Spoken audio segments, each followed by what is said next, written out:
152nd Open Championship. Here's a look at your updated leaderboard. 29-year-old Daniel Brown, what a story this has been. I can't wait to get into it. Began his round having held the overnight lead, hoping to stay in contention in his very first major championship. He is tied for second with Justin Rose at 5 under, but Shane Lowry finishes today in the lead with 7 under par.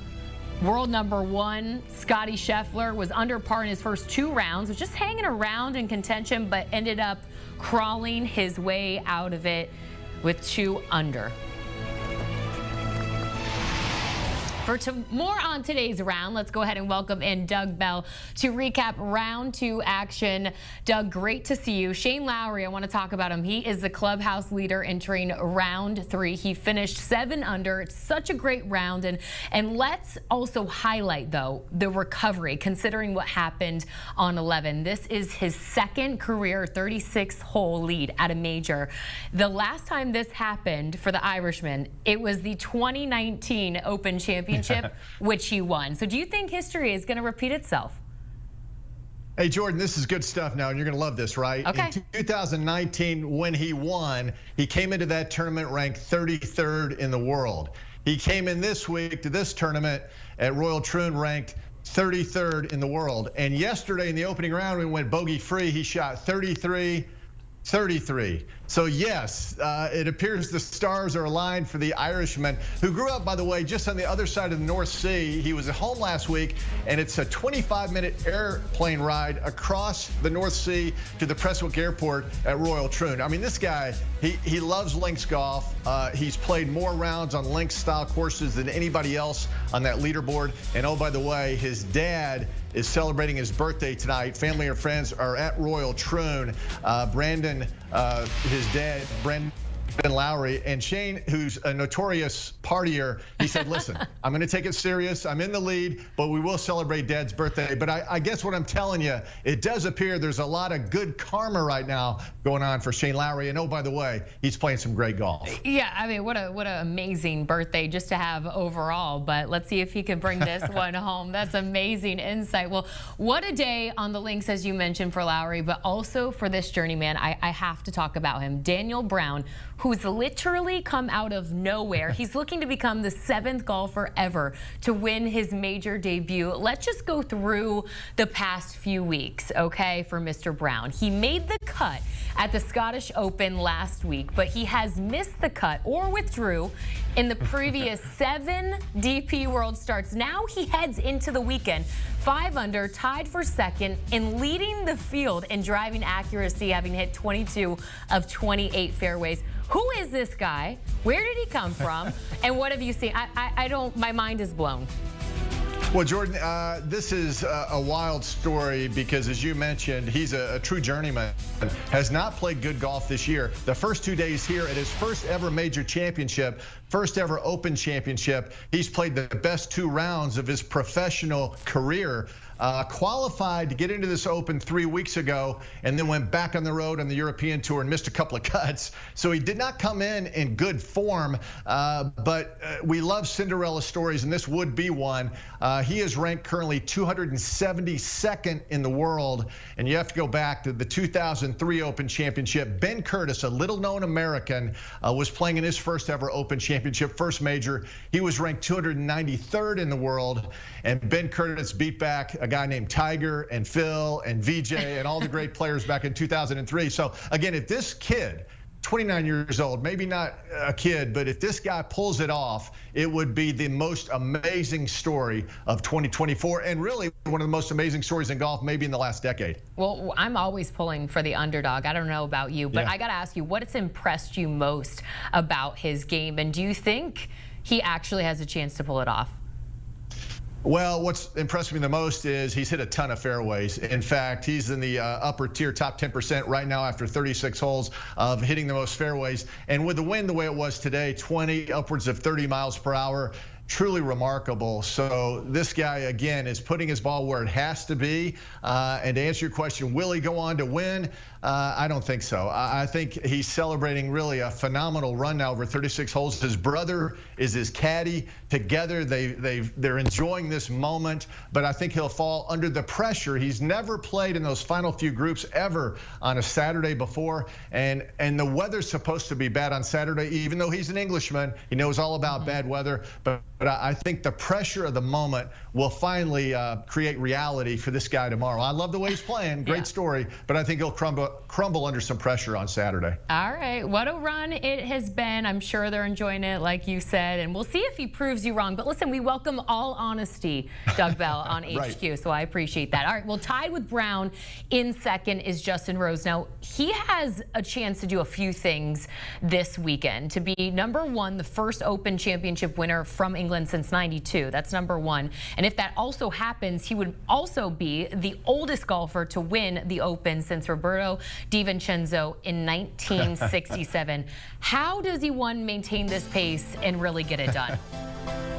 It's really been a remarkable 36 holes for Justin Rose, who's almost 44 years old. He was not exempt getting into this, so he had to go through qualifying 3 weeks ago, just like our guy Daniel Brown, which is amazing. He's a major champion, right? And he came in missing 3 of his last 4 cuts on the PGA Tour. It has not been a good 2024 for this guy, but suddenly he has found his game, and he is the only player in the field that has 1 bogey. Only 1 bogey over 36 holes, which is truly remarkable. And today in the second round, he birdied 16, should have birdied 17. It scorched the edge of the cup and then drops in this long 30-footer at 18, and the place went crazy, and he was soaking in the moment. Listen, who knows? If you compare his stats, by the way, coming into this week to that of Phil Mickelson when he won the PGA Championship 3 years ago at Kiowa, the stats are almost identical. Both of these older golfers struggling mightily off the radar screen. But I will say the Open Championship through history has celebrated older champions. They've opened the door for older champions to come in and win, maybe for the last time. And maybe this weekend, that is what Justin Rose does. Wins the one that he wants the most. He has a U.S. Open, a gold medal. This is the one that he wants the most. And oh, by the way, his caddy Mark Fulcher is from England too. I mean, talk about a wild celebration. If they should hoist the claret jug, we got to go to that party. I was going to say, are we going to be invited? Like, let's make sure to invite ourselves, because what history this could be. Well, meanwhile, world #1, Scottie Scheffler, is just out here being Scottie with a shot at his 7th PGA Tour win this season. Finishes today 2 under. What have you seen from him? Well, it's more of the same. Again, what we've seen with his remarkable year up to this point is a guy who starts slow and finishes fast. Ted Scott, his veteran caddy, told people who were walking around all day, hey, listen, my guy battled hard today through some tough conditions. That was almost an exact quote. And listen, he dropped a shot in the last hole, caught a bad break, hit an iron off the tee to avoid those pot bunkers, and the ball just kept bounding, hit some hard spots, which happens in links golf. And he paid the price with a bogey, but nevertheless, just 5 shots back, which is virtually nothing with 36 holes to go. So I think Scottie Scheffler's in a good spot. And Jordan, again, let me give you a little history here. 1962. Arnold Palmer had 6 wins heading to the Open Championship at Troon. He'd won the Masters, and then he won Troon by 6 shots. Scottie Scheffler, 6 wins going into the Open Championship at Troon. He won the Masters. So if he goes on to win, it would be exactly what happened with Arnold Palmer in 1962. When told about that, Scottie Scheffler smiled, that little giggle that he has, and says, I kind of like that. So we'll see if history repeats itself. The great Arnold Palmer and Scottie Scheffler, who, by the way, is playing like the king this year in 2024. Can I tell you, though, like, would not be surprised in the slightest bit. So we shall see. Scottie doesn't need the prayers. We know that. But Justin Thomas sure did today. Shot a 45 on the front 9 and a 33 on the back 9 in round 2. How was he able to salvage things today? Because it's been night and day. Yeah, that's a great question. You know, listen, I give him a ton of credit. After that 45, the vast majority of professional golfers, you mail it in. you know it's over. Let's throw the clubs in the trunk, slam it, close, and let's get the heck out of Dodge and fly back home. But I give this guy a lot of credit. He has not had a good run now over the last 2.5 years. And after that 45, which is his highest 9 holes ever, he gets it together and salvages it, makes the cut. It really was really remarkable comeback for Justin Thomas. And I think maybe now making the cut with that comeback, maybe he'll have a good weekend, and this will set him in a good spot with some pretty big events ahead on the PGA Tour. He's not going to win, but the fact that he made the cut and brought it back, I thought was ultra impressive. Yeah, that's a great point. Well, lastly, some notable names missed the cut, including Tiger Woods. This makes it 6 of the last 7 majors that he hasn't played into the weekend. Becoming a theme now, it's exhausting to just not even see him compete into the weekend. Rory McIlroy also will be headed home. Just your thoughts on these two.